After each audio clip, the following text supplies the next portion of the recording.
आज correlation and regression के topic में मैं कुछ रेस्ट वाले पर डिस्कस करने जा रहा हूँ। इससे पहले कोरिलेशन फाइंड आउट करने के लिए two methods as for coefficient of correlation and rank of correlation कैसे फाइंड किया जाता है उस पर हमने डिस्कस किया था फर्स्ट वाला मेथड पर। लेकिन आज रैंक ऑफ कोरिलेशन पर बेस्ड और कैसे एग्जाम्पल और कैसे फाइंड होता है, इसमें बहुत ही इजी मेथड है कोरिलेशन फाइंड आउट करने के लिए। और उसको हम किस तरह से फाइंड आउट करते हैं, तो उसकी जो फार्मूला होती है, एक फार्मूला जो कि ऐसे डाटा के लिए जो कि रिपीटेड नहीं होता और जो रिपीटेड होता है उसके लिए भी हम किस तरह से फाइंड आउट करते हैं रैंक ऑफ कोरिलेशन। तो सबसे पहले आप देखिए, जो रिपीटेड वैल्यू नहीं होता हो डेटा में, यदि रिपीटेड वैल्यू नहीं होता हो तो रैंक ऑफ कोरिलेशन इज ये rho is equals to R and rho is equals to 1 minus 6 into sigma D square upon N into N square minus 1 के इक्वल होता है अनरिपीटेड के लिए।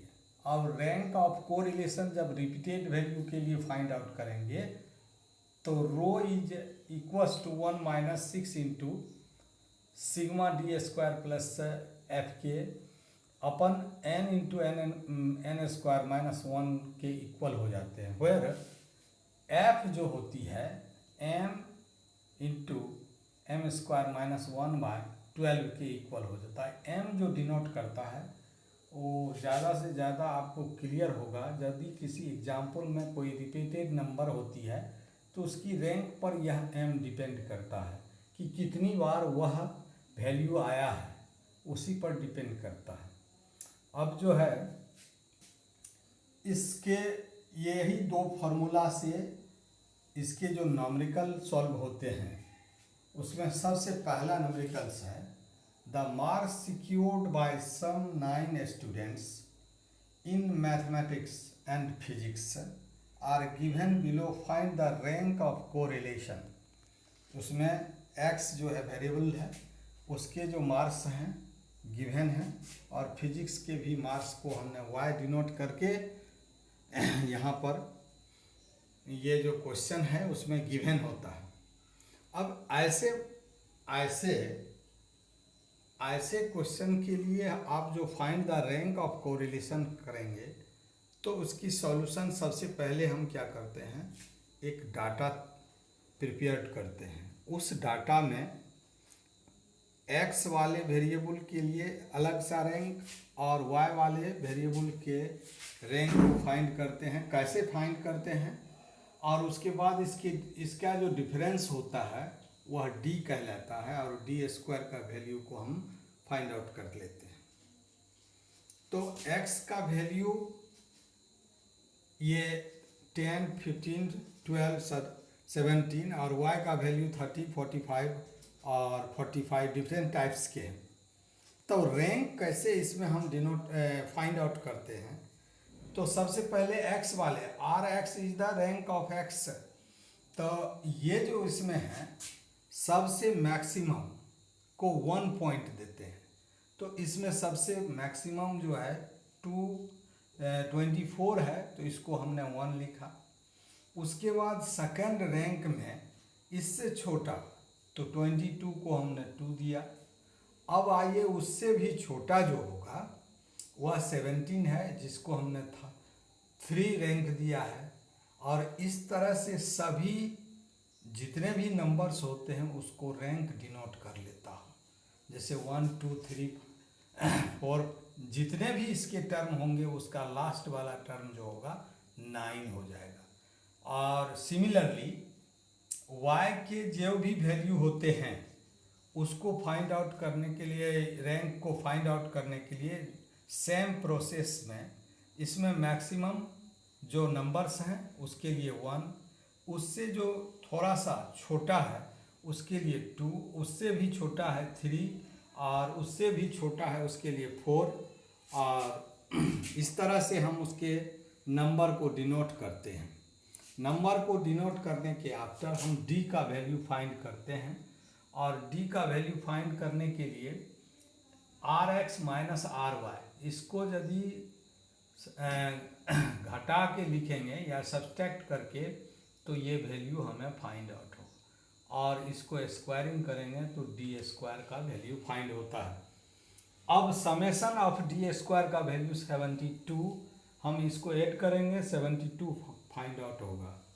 अब इस तरह से जब इसका सॉल्यूशन हम स्टार्ट किया हूँ तो इसमें सबसे फर्स्ट नंबर ऑफ टर्म्स जो होता है n से डिनोट होता है, इसे n इक्वल्स टू 9 हमने डिनोट किया, तब फार्मूला का यूज होता है। The rank of correlation is rho is equals to 1 minus 6 into sigma D square upon n into N square minus 1 के इक्वल हो जाता है। इसका वैल्यू हम पुट करके, जैसे कि सिग्मा डी स्क्वायर का 72 और n का वैल्यू 9 होता है, उसका वैल्यू पुट करके इसको जब कैलकुलेट करता हूँ तो इसका वैल्यू 0.4 आता है।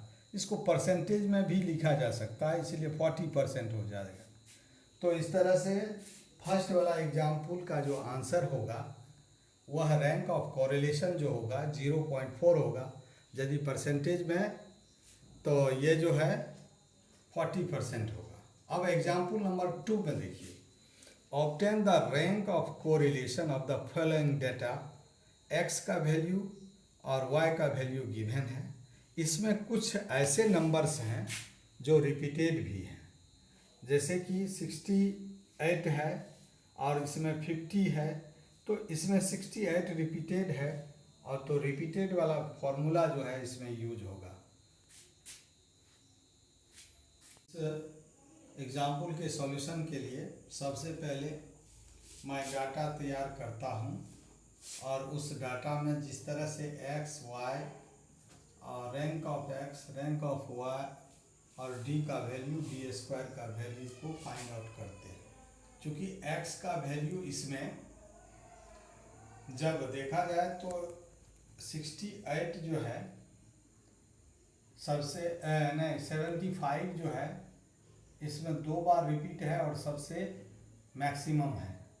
जब इसका रैंक को हम डिफाइन करेंगे तो इसको 1, इसको 2, तो यदि यह रिपीटेड वैल्यू होती है तो उसका जो रैंक होगा, तो हमने पहले इसको 1 और इसको 2 रखा, तो इसका जो मिडिल पॉइंट होगा यानी 1/2 यानी 1.5 इसका जो रैंक हो जाती है।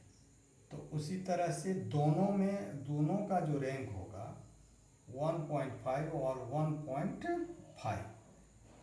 अब आइए 1 और 2 तो हो गया, अब 3 में देखिए 68 एक ही बार है, इसको हमने 3 लिखा, उसके बाद 64 4 होगा। अब आफ्टर दैट 50 देखिए 5 और 6 है, यानी 5 नंबर्स और 6 नंबर्स, तो दोनों को ऐड किया जाए तो 11 हो जाता है, और 11 का हाफ किया जाए तो 5.5 और 5.5, तो लास्ट वाला जो नंबर है वह 7 पॉइंट होगा।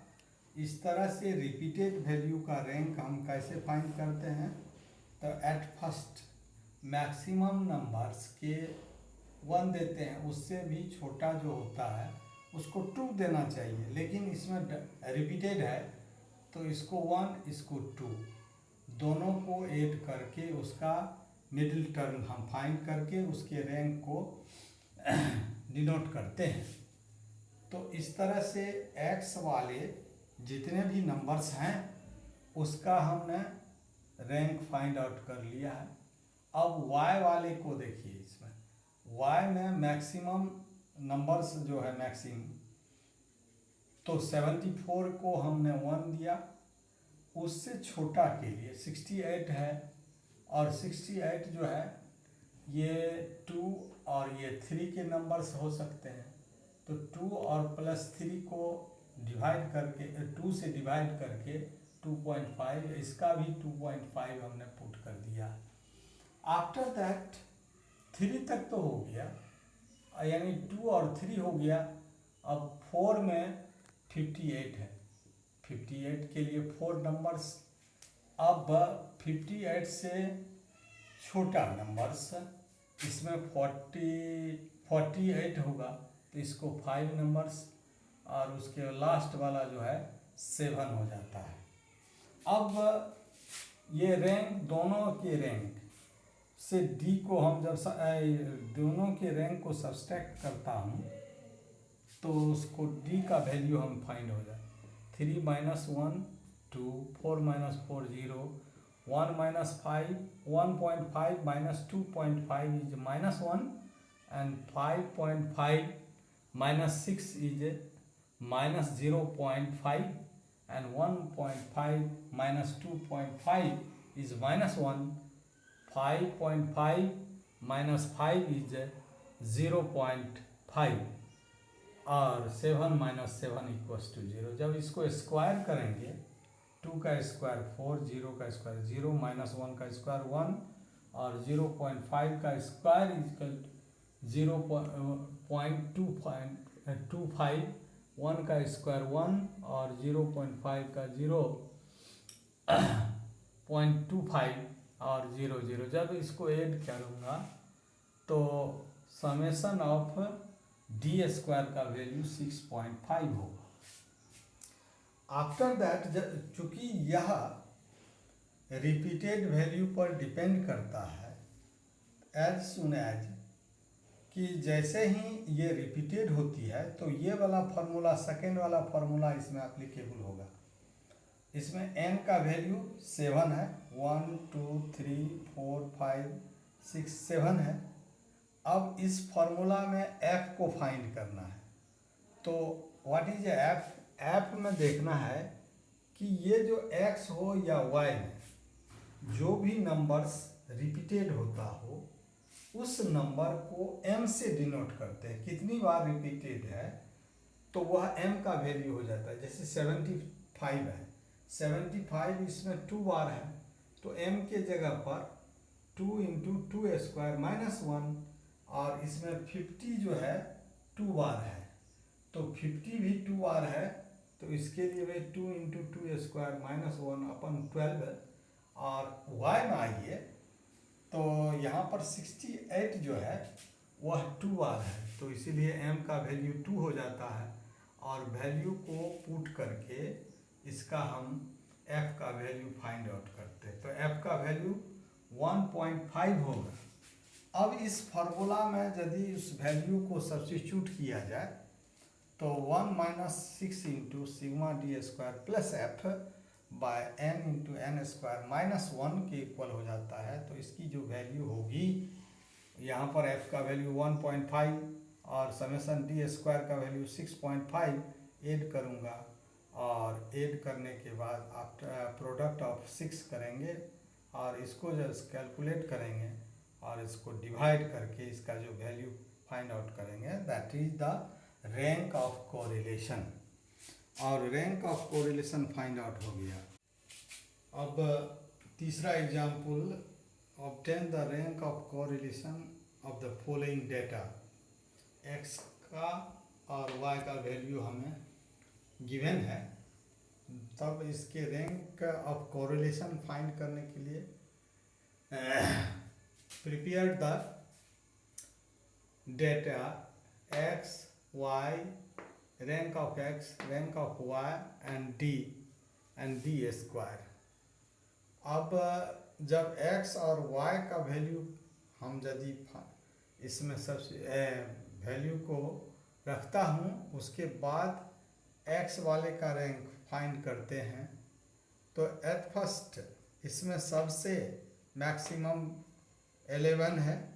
11 के लिए 1, 15 के लिए 1 और उसके आफ्टर 12 है तो 12 के लिए 2 और ये जो 11 है उसके लिए 3, 10 जो है ये 4 और 5 नंबर, 4 प्लस 5 का हाफ 4.5 और 10 के भी 4.5 हो जाएंगे।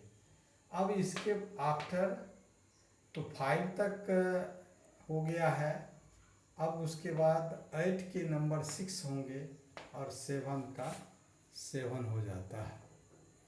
तो इस तरह से x वाले जो भी टर्म्स हैं उसका रैंक हम फाइंड आउट कर लेते हैं। उसी तरह से y वाले के लिए इसमें सबसे मैक्सिमम 6 है, नहीं 7 है, तो इसके लिए 1 है और सेकंड मैक्सिमम 6 है तो इसके लिए 2 और थर्ड के लिए थर्ड, फोर्थ, 5 यानी 3, 4 और 5 को ऐड करेंगे तो 12 होता है। चूँकि इसका जो हम एवरेज फाइंड करेंगे तो 5 तो 3 से डिवाइड करना पड़ता तो 4 हो जाता है। तो जितने भी 5 के इन फ्रंट में 4 इसकी रैंक पुट करना है। अब आता है 4th नंबर, तो इसके लिए 6 हो जाएगा। थर्ड आता है 7, फिर 7 के लिए ये तो पहले हमने लिखा है 1। अब इसका जो डिफरेंस फाइंड आउट करते हैं तो इसको यदि 4.5 minus 6 equal to 1.5 minus 1.5, 3 minus 4 is -1 और इस तरह से इसको पुट करके स्क्वायरिंग करता।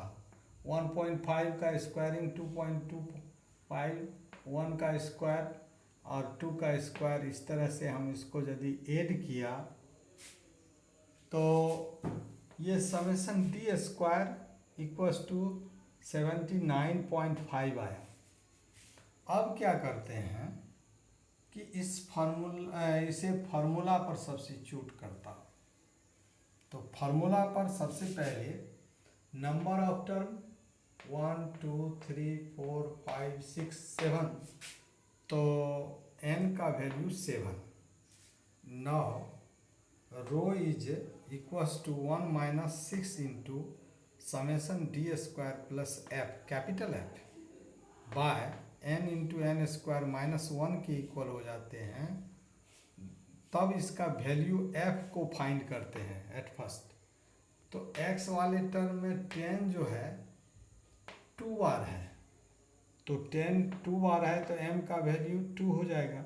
उसकी जो फार्मूला है m into M square minus 1 upon 12 होता है, तो हमने 2 into 2 square minus 1 by 12 put किया है। 5 जो है इसमें 3 बार है, 1, 2, 3, तो m का वैल्यू 3 होगा। m into M square minus 1 by 12 होता है, तो 3 इंटू 3 स्क्वायर माइनस 1 अपन 12 होगा। जब इसको 6 बाई ये 12 होगा, 4 minus 1 is equals 2 into 2, that is the 6 by 12 and 3, 9 minus 1, 8, 8 into 3 by 12। जब इसको सॉल्व करता हूँ तो 30 बाई 12 हो जाएगा और इसकी वैल्यू 2.5 हो जाती है। यानी f का वैल्यू जो है 2.5 हमें ऑब्टेन हुआ है। अब इसमें सभी वैल्यू को पुट करने के आफ्टर 1 माइनस 6 इंटू 79.5 प्लस 2.5 अपन 7 इंटू 7 का स्क्वायर माइनस 1, तो यदि इसको कैलकुलेट किया जाए तो इसमें